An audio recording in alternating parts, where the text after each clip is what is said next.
Who is Margaret Sanger and why is it important for us to know who she is? So Margaret Sanger is known by many as the founder of what we call today as Planned Parenthood. Okay, but the history of Margaret Sanger, to me, is more than that. So I'm going to be reading some information here. Okay, so Margaret Sanger was associated with the eugenics movement. Sanger, who was born in 1879 and died in 1966, founded what we call today as Planned Parenthood. Okay, she did support the eugenics movement, which was popular in the 20th century.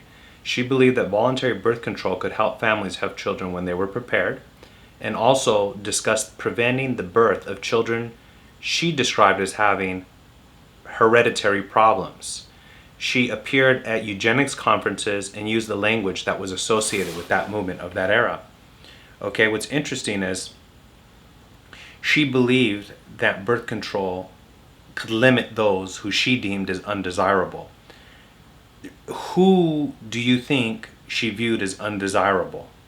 It was usually those whom were poor, those who did not have resources, and this is an argument you hear people who are pro-abortion say today. Oh, well, I can't provide good things for my child, as though wealth is the only thing needed to provide a good life. It's kind of funny because people will say things like, oh, well, I don't have a lot, therefore the baby will have a bad life, so I'm going to kill it.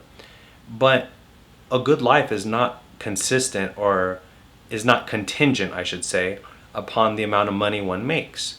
For example, I've worked in the business realm. I've known many people who we would consider poor but are happier than some people who are far wealthier. So basing your happiness solely on what you have economically is utter foolishness. Think about yourself. Can you name to me some of the times you were most happy? It's probably when you didn't have the most money. It was just doing the simple things in life. And when you have an abortion, you take away that from a child. I remember being with my friend once, and we were so poor, we had about maybe a couple dollars to our name combined. And we had some chips and some just very basic stuff, hung out, watched some movies. And years later, that's what I remember. I don't remember all the details about a fancy restaurant, but when I talk about some of my most fun moments, I always remember that. So having things economically does not mean you're going to have a good life. Because if that's true, then we wouldn't have depression amongst very wealthy people if that's what you're solely basing your argument for abortion on. But again, this was her ideologies that, oh, if you're poor or you don't have resources, then you should have an abortion because you won't provide a good life to the child. It's undesirable at that point. But again, like I said before, think about yourself. And being poor is not a permanent condition. You can be poor today, work hard, start a business, get a degree, get a good job, and one day be financially secure. So basing your happiness or your existence on life, whether you have resources, is really silly, because I can have resources today, but what if I lose my business tomorrow? Should I now be killed because I'm not desirable anymore? This is the ideologies you come with. Okay? But let's continue on. She was associated with the eugenics movement, which was heavily tied into racist ideologies. What's really interesting is Planned Parenthood of New York actually removed her name. When I'm reading on, we'll read a little bit about that.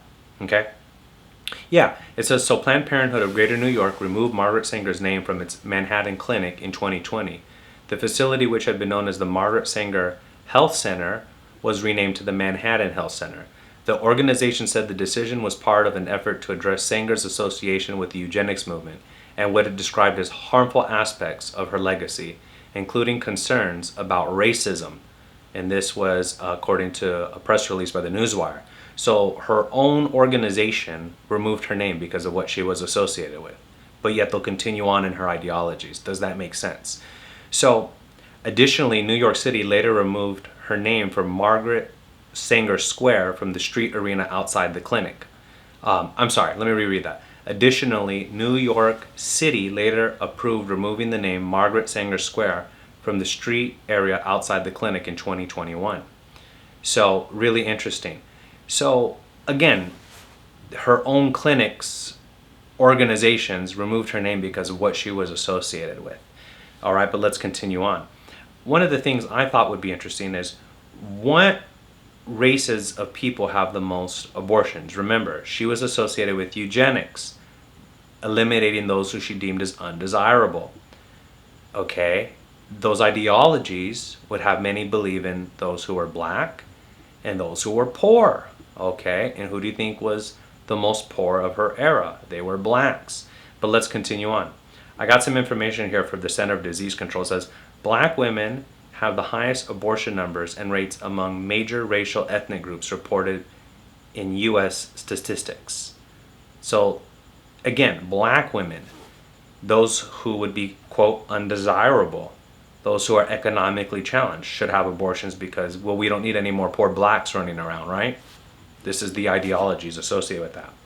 One of the things people who are for abortion will often talk about is it's not a baby, it's a fetus. So I decided to look up some information here about the word fetus. So it's interesting. The word fetus comes from the Latin word fetus, also spelled foetus, F-O-E-T-U-S.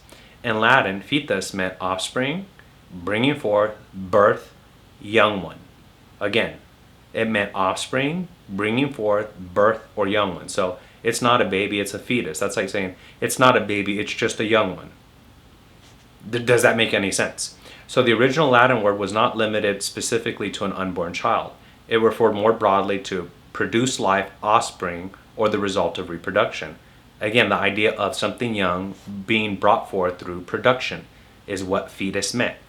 Saying it's not a baby, it's a fetus is like saying it's not a human, it's just a smaller human. Or it's not a human, it's just a young human. It's not a human, it's just the offspring of a human. Does that make any sense? Obviously not. So the modern word fetus today developed from Latin through medical terminology. In modern biology, fetus refers to the stage of human development after the embryo stage, generally beginning around the 9th week after fertilization until birth. Okay? That's the modern definition, but the original definition just meant offspring or like something, offspring or the result of reproduction. It says a related word is, I'm going to probably mispronunciate this, is filius, meaning fertile or fruitful, which comes from the same general linguistic family connected with reproduction and growth. So at the end of the day, a fetus is just a young one, the offspring of the result of reproduction. It's still a human being. It's not a separate species.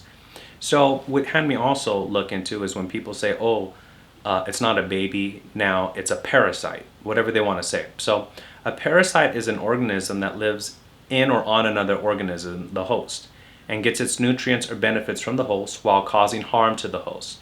Examples would include tapeworms, fleas, ticks, and other microorganisms. A human baby is not a parasite in biology or medicine. Although a fetus depends on the mother for nutrients, oxygen, and removal of waste products through the placenta, the relationship is reproductive and is normal in pregnancy, not parasitism. Parasites take resources from a host and harm the host. Think of like a tick absorbing blood or a tapeworm absorbing nutrients. A fetus is distinct from the mother and relies on her body for support. But pregnancy involves a specialized biological system where the mother's body adapts to support fetal development. That is not how a parasitic relationship works. So to say a baby is a parasite is anti-science. So it's not a parasite. So these are the lame arguments people want to use today to justify having abortion. But at the end of the day, you're taking a human life. No matter how big or small, it's still a human life. And that's what's being taken away through abortion. And again, look into Margaret Sanger. It's like her own clinics removed her name because of the ideologies she was involved with were racist. And then coincidentally, all these years later, black women are those who have the most abortions. Do you think all this was just simply by chance? I think not. We can either believe a painful truth unto life or a sweet lie unto death. You choose. Thank you all for your time.